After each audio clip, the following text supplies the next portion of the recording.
Hello, everybody. Welcome to episode 205 of Optimal Living Advice, the podcast where we take any questions you might have about the many struggles of life and get them answered for you here on the show. I am your host, certified life coach Greg Audino, reminding you before we begin that if you have a question you would like help with on the show, we welcome you to email it to us at advice@oldpodcast.com. Very happy to have you all here today. A pleasure as always. Today we've got a question that's come in from a listener who isn't quite sure that her boyfriend is standing up for her the way she needs him to.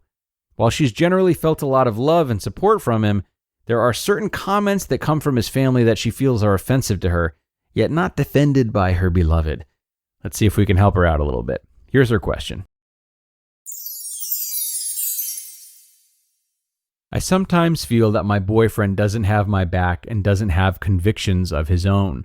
I feel alone sometimes when either I or his family says something. I love his family, and I believe we get along well, but they have different political views.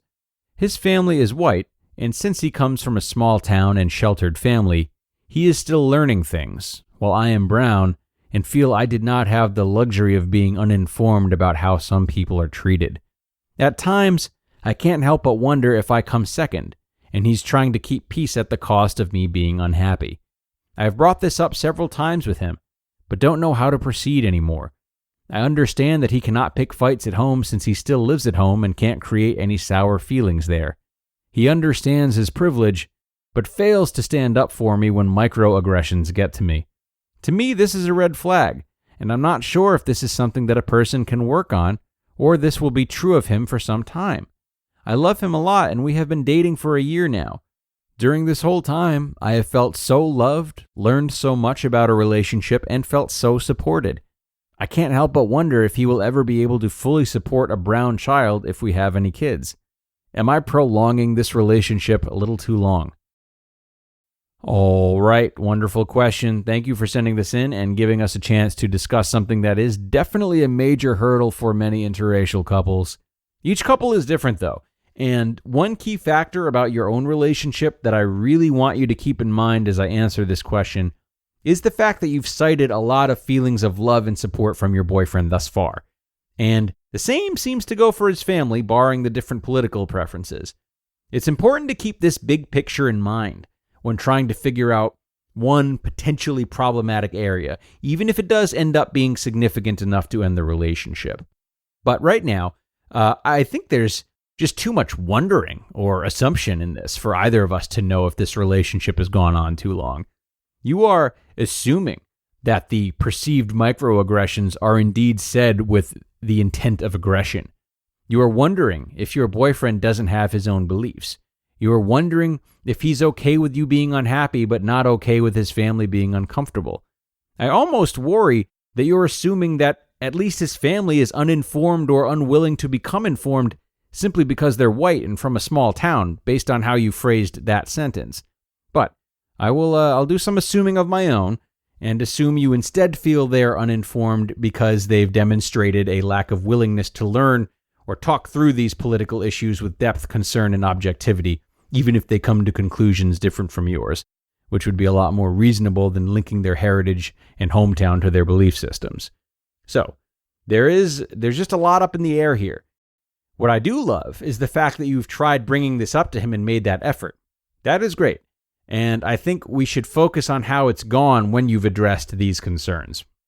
You mentioned feeling as though there is a red flag because of what you brought up in your question. That's fine with me, as these issues seem to mean a lot to you, and you do deserve a partner who will stand up for you and be by your side when it comes to things like this, should it be a lasting relationship.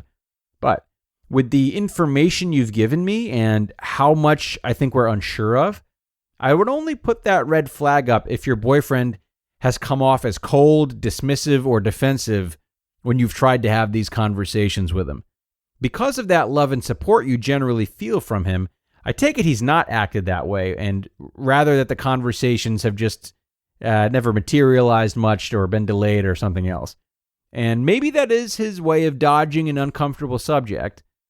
But to develop more certainty around that maybe and all the others, Let's talk about a way to address these concerns that gives you more information about him, his family, and how deep their love for you runs. Consider the way you've brought these concerns up to him in the past. Have you done so with a sense of urgency and demand, focusing only on something you are owed? Again, something that's understandable for you to feel you're owed as his girlfriend. Or are you also making time to ask him where he's at and how he may feel stuck in between two parties that he loves very much but don't see eye to eye? He's quite possibly feeling opposing noise from each side, even if that noise is just a vibe he gets from either you or his parents. It's challenging enough to feel stuck in the middle of two things you love, but it's especially challenging if you feel that neither side is making an effort to understand any of your own complications or inner turmoil, and instead just tugging you in two different directions. So in order to give both of your concerns, yours and his, a chance to breathe, I encourage you to talk to him about how he's feeling, where he's at, and the difficulty he might be facing in loving you, but somehow not wanting to disappoint or go against the grain of the family he also has close ties to. Will he eventually need to step up more and make your feelings more of a priority if this is going to work long term? Yes. And if he's the right person for you, he'll get there. But I believe you can move that process along by showing him the same love and support that he's shown you, and shifting the conversation to his own distress.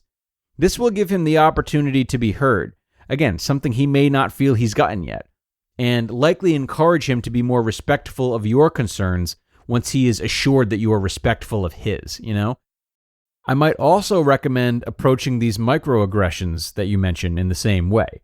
As you inform your boyfriend of specific things that were said, what you believe the subtext was, and how it's problematic or offensive, be sure to give him the same space to explain how he felt about it, or what he thinks his parents might have meant.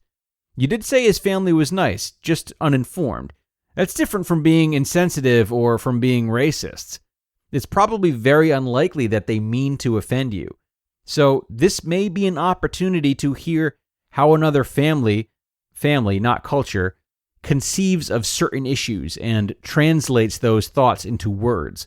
And most importantly, if this family will be tolerable for you to potentially marry into, they should also be willing to hear how your thoughts differ and listen to you with the same respect. Addressing your concerns with both him and his family in a way that invites them to share their own thoughts and feelings, that's the best way to gain more clarity on what they're made of, how tolerant they are, how communicative they are, how respectful they are, and ultimately, if they are right for you. Because you're marrying into the whole family if you get married. And, sure, it would be nice if they were the ones initiating this dialogue with you first, but someone has to do it. And the most active and responsible role you can take for yourself and your own well-being is to be the one to start that process. Thanks again to the asker for being vulnerable and submitting her question to us in search of help. If you've been listening for a while, you may be starting to see a pattern here when it comes to the communicative process, a process that needs to be done correctly in many areas of life. It's very easy to develop uncertainties and concern as it is.